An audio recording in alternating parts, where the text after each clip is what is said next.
Seguimos viendo las soluciones de la ecuación diferencial de movimiento de un sistema masa-resorte cuando aparece una fuerza de amortiguamiento viscoso. En este caso, el caso en el que este amortiguamiento sea tal que el coeficiente de amortiguamiento gamma coincida exactamente con 2 omega 0. Pensemos desde el punto de vista de la ingeniería lo que significaría este exactamente igual. En la práctica puede ser bastante raro encontrar esta situación exactamente igual. Fíjense en este caso cómo queda la resolución. La solución de la ecuación diferencial en este caso. Primera pregunta, ¿es una oscilación? Miremos bien. ¿Esto a qué corresponde? Lo que tengo dentro del paréntesis, si se fijan, representa a una recta en función del tiempo y multiplicado por esta exponencial decreciente con el tiempo. Miren un ejemplo de representación de esa solución. Abajo tenemos la animación y arriba la gráfica que estaría representando ese movimiento. Ven que sale de una posición inicial positiva y por efecto del amortiguador termina rápidamente en el equilibrio. Otra gráfica que representa con más detalle esta situación y porque luego la vamos a comparar con el caso sobreamortiguado.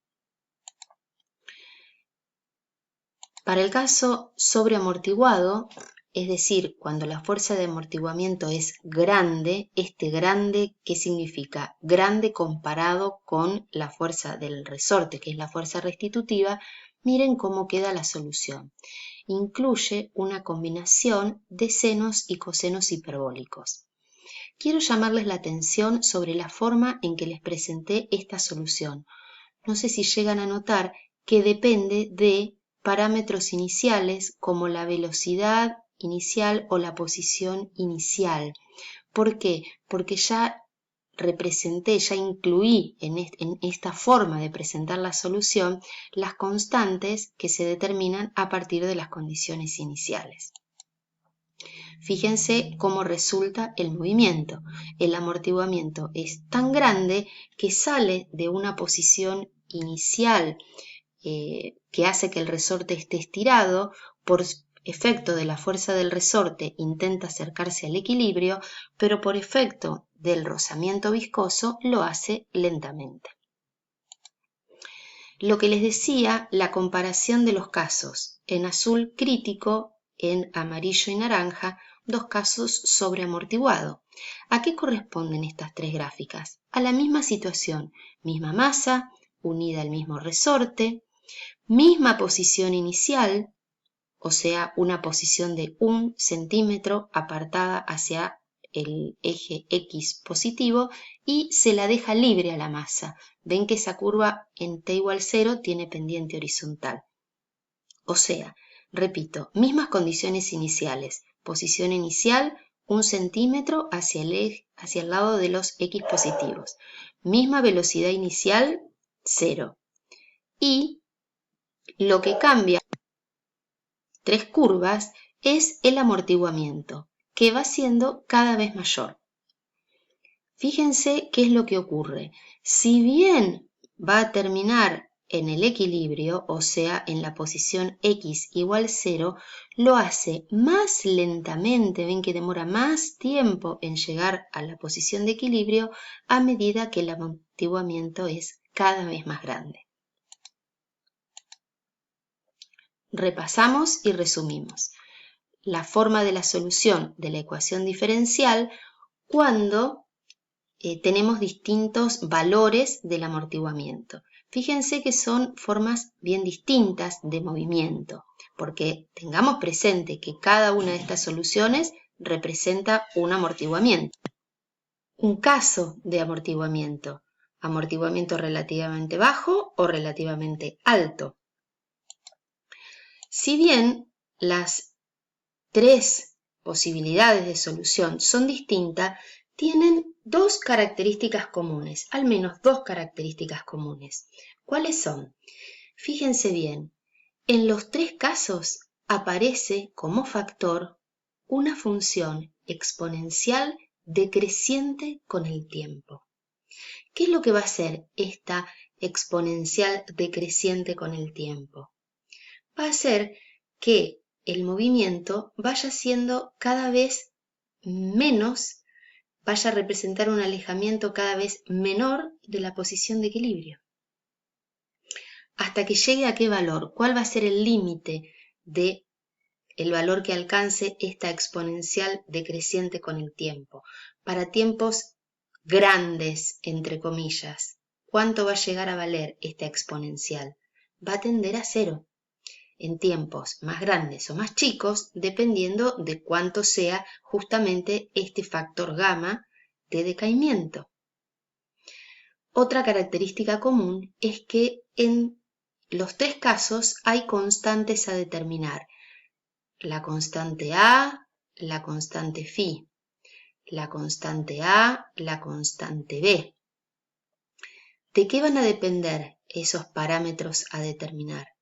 De las condiciones iniciales, en forma similar a lo que ya vieron para A y phi en las oscilaciones libres sin amortiguamiento. ¿Por qué no aparecen constantes a determinar en esta última ecuación? Porque aparecían, nada más que yo ya las reemplacé por lo que valen en función de las condiciones iniciales. Algunos ejemplos. Fíjense que en los ejemplos que siguen tenemos el valor de la masa en libras, la constante del resorte en libras por pulgada y distintos valores de amortiguamiento, 0,1, 1 y 4. Y se dan las gráficas que corresponden a estos valores de amortiguamiento, 0,1, 1 y 4, en los distintos colores, negro, azul y rojo. Empecemos por esta de aquí arriba. Les pregunto, ¿cuál es la posición inicial de la masa? ¿Cuál es la velocidad inicial? Si miran con cuidado, verán que la posición inicial es de 1 pulgada hacia las X positivas y la velocidad inicial es 0. ¿Cómo sé que la velocidad inicial es 0? Por la pendiente de esta curva. Noten que en el caso subamortiguado oscila un número de veces antes de detenerse en el equilibrio. Para el amortiguamiento crítico, rápidamente llega al equilibrio y lo hace más lento en el caso sobreamortiguado. Noten, en los tres casos termina en la posición de equilibrio la masa, ¿debido a qué? A esa exponencial decreciente con el tiempo. Les pido que analicen con cuidado los casos de los ejemplos que se presentan en estas gráficas que difieren fundamentalmente en las condiciones iniciales. Presten atención, intenten deducir cuáles son esas condiciones iniciales en cada caso. Y vean cómo siempre con el caso crítico es el que más rápido llega al equilibrio, como el subamortiguado es el único que tiene verdaderas oscilaciones y como el sobreamortiguado siempre demora más en llegar al equilibrio. Noten que puede ocurrir que, si bien el único que oscila es el subamortiguado, en el crítico, por ejemplo, o aún podría ocurrir en el sobreamortiguado, podría ser que cruce alguna vez el equilibrio, como está ocurriendo acá en este punto, a este instante de tiempo, cruzó la masa, la posición de equilibrio, y luego se acercó al equilibrio desde los X negativos. Puede ocurrir que haya un cruce en el eje según cómo sean justamente las condiciones iniciales. Pero noten, si yo veo a la masa oscilar, no tengo dudas de que estoy en un caso subamortiguado, porque es el único en el cual se dan esas oscilaciones. En los otros casos, como mucho, podrá haber un cruce del equilibrio una única vez. Les dejo también un link a un video en el que se puede ver cómo se da el movimiento cuando se cambian la viscosidad. En este caso hay una regla con un pivot. hay un par de imanes, una barra metálica, y según el acercamiento que se le dé a la barra metálica respecto a la masita,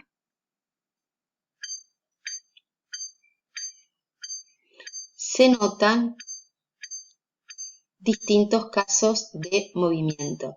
Ese ruido indica el momento en el que pasa por el equilibrio. Lo detengo, luego lo ven ustedes con cuidado.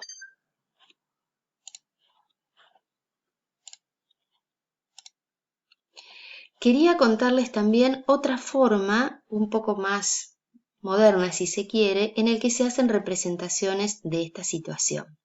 Es lo que se conoce como diagrama de fases. Si bien nosotros no lo vamos a usar en el curso, es muy posible que cuando retomen estos temas en asignaturas del ciclo profesional lo vean representado de esta manera. Esto que está aquí abajo es el diagrama de fases. ¿Qué se representa?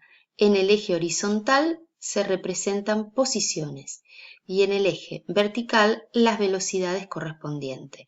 Las tienen graficadas acá para distintos tiempos, cuánto vale la posición y cuánto vale la velocidad.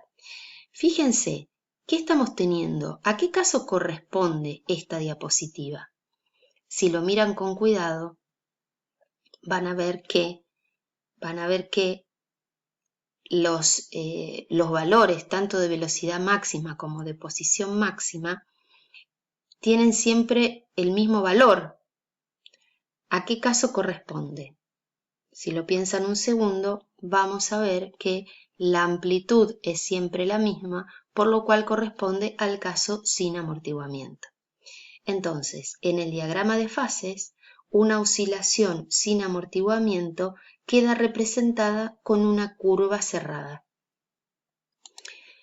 En cambio, cuando tengo el caso amortiguado con amortiguamiento viscoso, fíjense cómo resulta la representación en el diagrama de fases. No es una curva cerrada, es una especie de espiral que donde se va a terminar deteniendo en el equilibrio y con velocidad cero. ¿De acuerdo? Entre paréntesis, pregunto, ¿a qué caso de amortiguamiento corresponde esto? Lo dejo pendiente.